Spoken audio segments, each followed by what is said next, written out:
मेरे प्यारे देशवासियों, हमारे मेहनती किसानों की जितनी भी तारीफ की जाए कम है।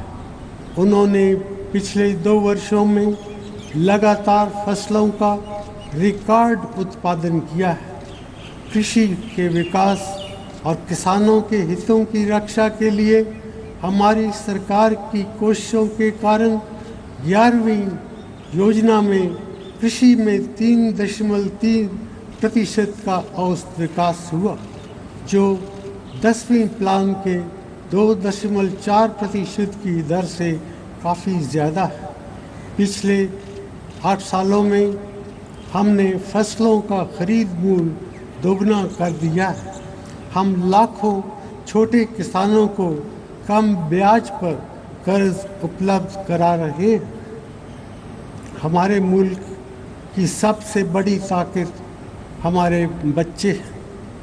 अगर हमारे बच्चे सेहतमंद हों और सही शिक्षा पाते हों तो हमारा भविष्य अवश्य उज्जवल रहेगा। इसीलिए हमारी सरकार ने अपनी नीतियों और कार्यक्रमों में बच्चों की ज़रूरतों का खास ख्याल रखा है। बच्चों की पढ़ाई को कानूनी तौर पर ज़रूरी बना दिया गया है। सन 2006-07 में 6 से 14 साल के बीच के सिर्फ 93% बच्चे स्कूलों में दाखिल हो रहे थे। आज इस एज ग्रुप के करीबन सभी बच्चे स्कूलों में दाखिल हो रहे हैं। सिर्फ पिछले 2 सालों में देश में 51,000 नए स्कूल खोले गए हैं और तकरीबन 7 लाख अध्यापकों को उनमें नियुक्त किया गया है। अब हम शिक्षा के स्तर को बेहतर बनाने की तरफ खास ध्यान देंगे। अगले कुछ महीनों में हम ऐसा इंतज़ाम करेंगे जिसमें लगातार ये जानकारी मिलती रहे कि बच्चों को पढ़ाई का कितना फ़ायदा पहुंच रहा है। इसमें समुदाय और बच्चों के माँ बाप की भागीदारी सुनिश्चित की जाएगी ताकि उनको अपने बच्चों की पढ़ाई से इत्मीनान मिल सके। स्कूलों में दोपहर के भोजन की योजना के ज़रिए आज देश भर में करीबन 12 करोड़ बच्चे रोज़ पौष्टिक खाना पाते हैं। ये दुनिया में इस तरह की सबसे बड़ी योजना है। पिछले 1.5 साल में हमारे देश में पोलियो का एक भी नया केस सामने नहीं आया और अब भारत उन देशों की सूची में शामिल नहीं है जिनमें पोलियो का असर है। बच्चों में कुपोषण हमारे लिए एक बहुत बड़ी चुनौती है।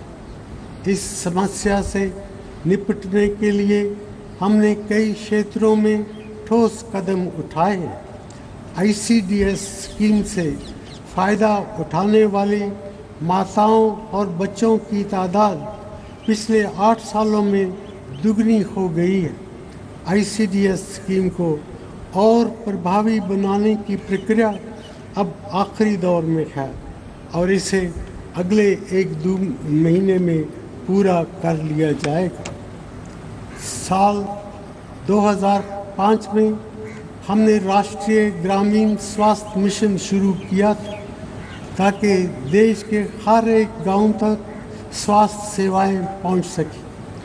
आज इस मिशन को लागू करने के लिए तकरीबन 10 लाख स्वास्थ्य कर्मियों की सेवाएं ली जा रही हैं, जिनमें 8.5 लाख आशा कार्यकर्ता भी शामिल हैं। राष्ट्रीय ग्रामीण स्वास्थ्य मिशन की कामयाबी के बाद अब हम शहरों में भी स्वास्थ्य सेवाओं का विस्तार करना चाहते हैं। राष्ट्रीय ग्रामीण स्वास्थ्य मिशन को राष्ट्रीय स्वास्थ्य मिशन में बदला जाएगा। ये पूरे देश के सभी गांव और शहरों में लागू होगा।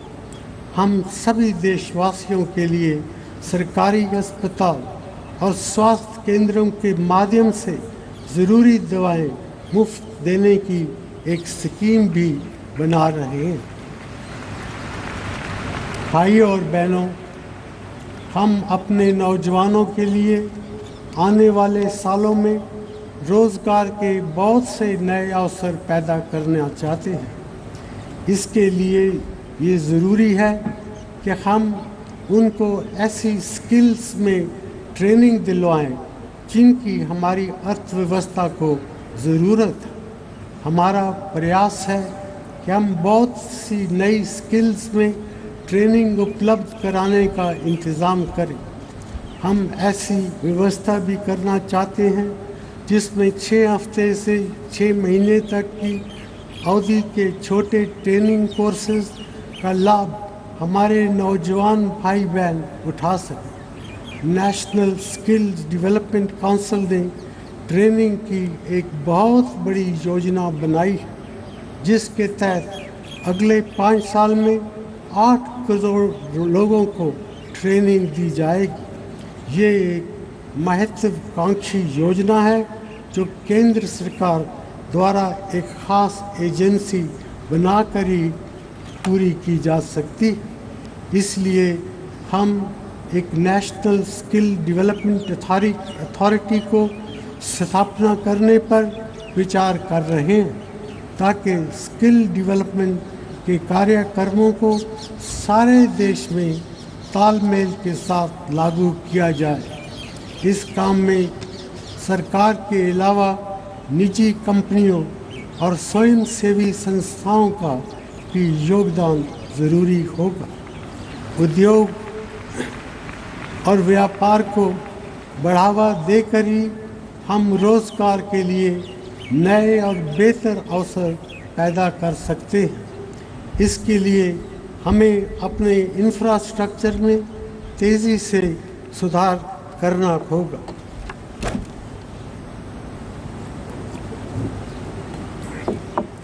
हमने हाल ही में इंफ्रास्ट्रक्चर के निर्माण में तेज़ी लाने के लिए नए उपाय किए हैं। सड़क, बंदरगाह, रेल, बिजली और कोयला के क्षेत्रों में नए महत्वाकांक्षी लक्ष्य तय किए हैं।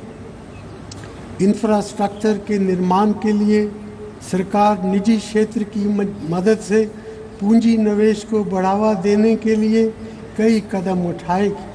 विदेशी पूंजी को भारत में लाने के लिए हमें अंतर्राष्ट्रीय स्तर पर ये भरोसा पैदा करना होगा कि भारत में निवेश में कोई रुकावटें नहीं है।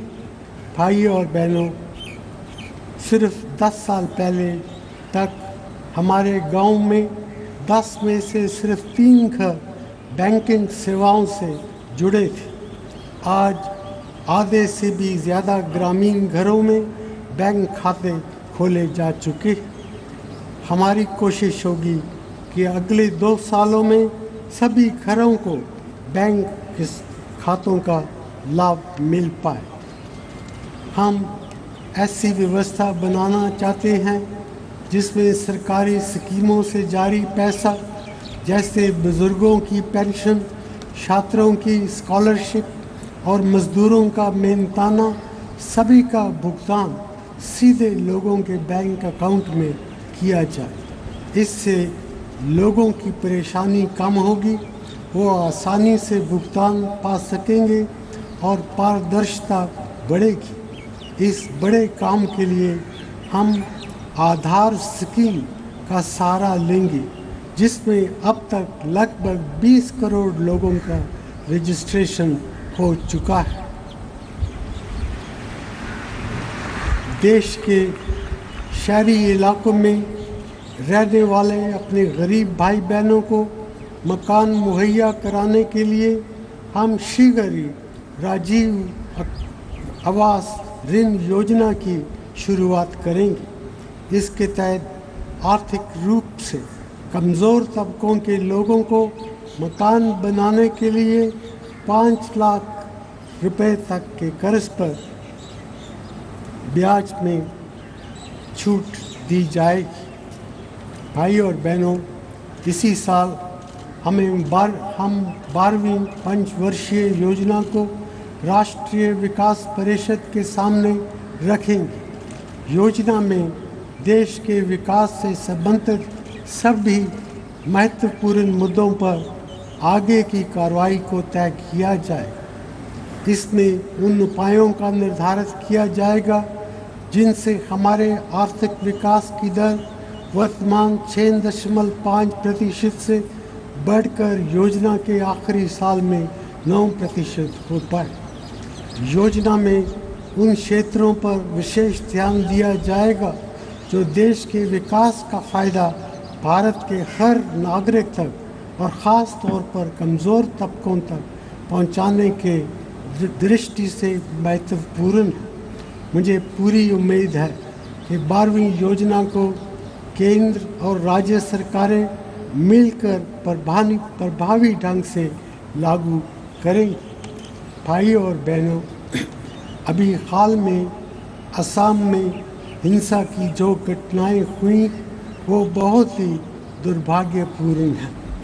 मुझे ये एहसास है कि इन घटनाओं से एक बड़ी तादाद में लोगों की ज़िंदगी अस्त व्यस्त हो गई। हिंसा से प्रभावित परिवारों के साथ हमारी पूरी सहानुभूति। हम उनको राहत पहुंचाने का हर संभव प्रयास कर रहे हैं। मेरा आपसे ये भी वादा है कि हमारी सरकार इन घटनाओं की वजहों को समझने की पूरी कोशिश करेगी और राज्य सरकारों के साथ मिलकर मेहनत से काम करेगी ताकि देश में कहीं भी इस तरह के हादसे दोबारा ना होने पाए।